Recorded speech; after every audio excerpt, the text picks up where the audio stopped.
Jai Shri Radhe. Sab Vaishnavan ko sab prem sanamra sadar. Jai Shri Krishna. Today is day 126 of the reading of the 252 Vaishnava disciple biographies, beginning today with Varta number 103 and part 1 continued.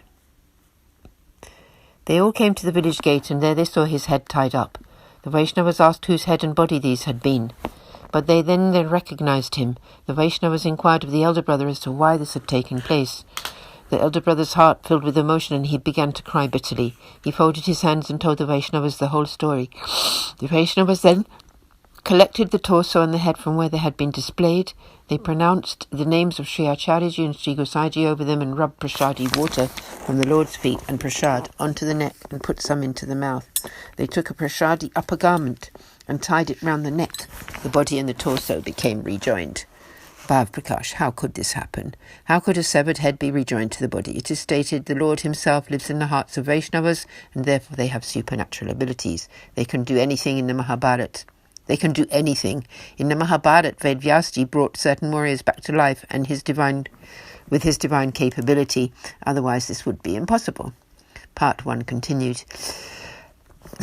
The younger brother then stood up, and the Vaishnavas fell at his feet. The king of that area came to hear this story. His minister had also come running to tell him. The king also ran to see and found the story to be true. The body was as it had been. There was nothing wrong with it. The king fell at the Vaishnavas' feet and supplicated with folded hand. You are greatly accomplished beings. Please forgive my offence. He entreated them over and over again. He admitted that he knew he would have to pay for such a terrible offence, that one has to suffer the results of all one's actions. He then began to punish the lying neighbour, but the Vaishnavas stood up for him. Bhav Prakash, such revenge and conflict is not Vaishnava behaviour. They must be kind to all living beings and not wish bad to anyone at all. Part 1 continued. Afterwards, that crooked neighbour was ousted from the village and his house was ransacked. The king asked the Vaishnavas to stay there in the village, but they refused. They took their leave and proceeded to Gokul. They recounted the story in detail to Sri Gosaiji, who was very happy to hear the news. In fact, he was always pleased with those two brothers. Bhav Prakash, the moral of this story is that one should always lovingly serve Vaishnavas that have come to one's home. One should also learn to tolerate all misfortune and know that one's Vaishnava principles are far more important than worldly ways and scriptural law. Thus concludes Varta 103, the story of the two Sanchora Brahmin brothers from Gujarat who are recipients of Sri Gosaiji's grace and accomplished Vaishnavas. There is truly no end to their tale. Varta 104, the story of one king from Gujarat who had become a Vaishnava through his contact with the above-mentioned two brothers. Bhav Prakash. He is a devotee of Rajasi disposition. In the eternal Leela, his name is Gaurochani, who is the close Sakhi of Vallabha. She manifests from Kunjari and is thus a form of her divine loving sentiment. Part 1.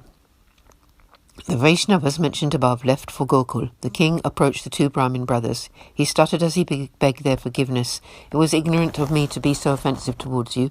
Please bless me by forgiving me and letting me become your disciple. You are great saints. Please take me into your shelter.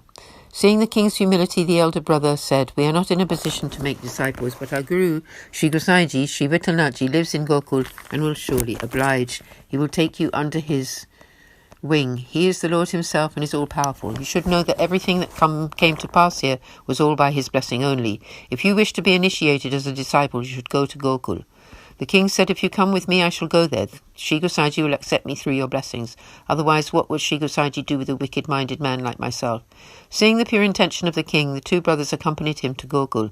The king took his queen and their whole family with him to Gokul. They all had the sight of Sri Gosaiji. The two brothers addressed Sri Gosaiji, saying, O Maharaj, the king wishes to become your disciple. Please do accept him.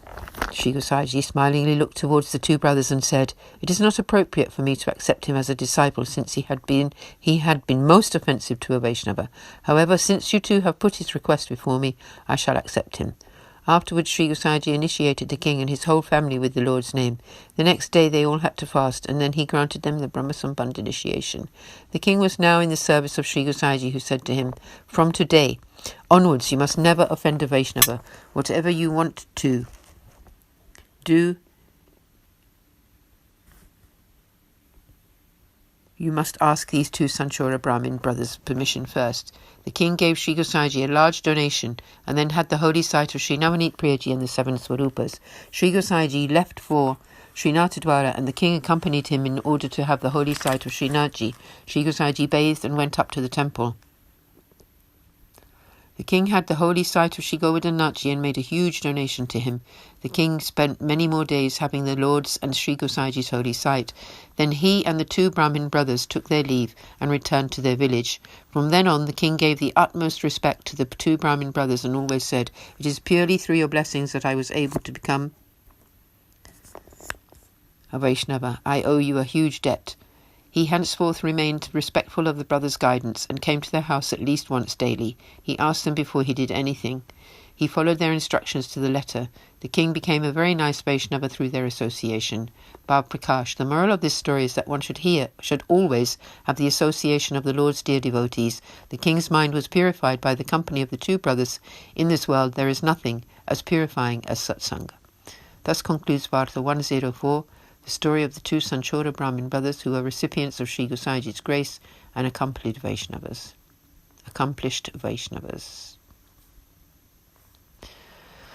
Continuing with Varta 105, the story of a couple from Prayag who could divine diamonds. Bhav Prakash. These are devotees of a tamasi disposition. In the eternal Leela, the man is Chaya and the wife is Maya. They are both Sakhis of Sri Yashodaji. They live in Nandalay with Sri Thakurji as close as his own shadow. They both manifest from Kunjari and are thus forms of her divine loving sentiment. They were both born into Kshatriya families in Prayag. When they were 8 years old, their parents got them married to each other. Once when Sri Gosaiji was residing in Prayag and the occasion of the festival of Makara Shankaranti arrived, the heads of all 4 Vaishnava lineages, with all their saintly followers, came to Prayag to bathe in the holy rivers of the Triveni Sangam. At that time, Sri Gosaiji also came there to bathe. The acharyas of all 4 sects came to Sri Gosaiji to pay their respects. They all requested that he bathe first. Why? Because Sri Acharyaji had upheld and established the Vaishnava path in the court of King Krishnadev by defeating the impersonalist philosophy there. Otherwise, the path of devotion would not be recognized. Previously, when this occasion had occurred, it was Sri Acharyaji who had bathed first, and all the sect leaders had honoured him by applying tilak, the sacred mark, to his forehead. On the insistence of all the other lineage leaders, Sri Gosaiji bathed first, and then they all honoured him too with the tilak ceremony. At that moment, the voice of the divine conch sounded from all 4 directions, and cymbals and bells began to ring out. On witnessing this amazing scene, many divine souls came to take shelter in Sri Gosaiji. Amongst them were this husband and wife, and Sri Gosaiji instructed them to establish the service of the Lord into their life. He graced them by giving them a swarupa of child Krishna and told them to serve him very nicely. He told them to have the association of one Kshatrani who lived in Prayag, and that she would teach them the ways of Seva. The husband piped up, "But, O Maharaj, we are very attached to your form. We would like to serve you." He told them, "This Swarupa is my own form. Serve him with great love. I shall always be near you. I shall grant you my proximity and sight whenever you need." Having said this, Sri Gosaiji proceeded to Adel. The couple learnt the ways of Seva from the Kshatrani and began to serve their Swarupa with heartfelt love. The Lord soon granted them his direct experience, and Sri Gosaiji would grant them his sight. We're concluding the reading for today, and we'll continue with part 1 of this Varta 105 tomorrow. Jai Shri Krishna, Jai Jai Shri Radhe.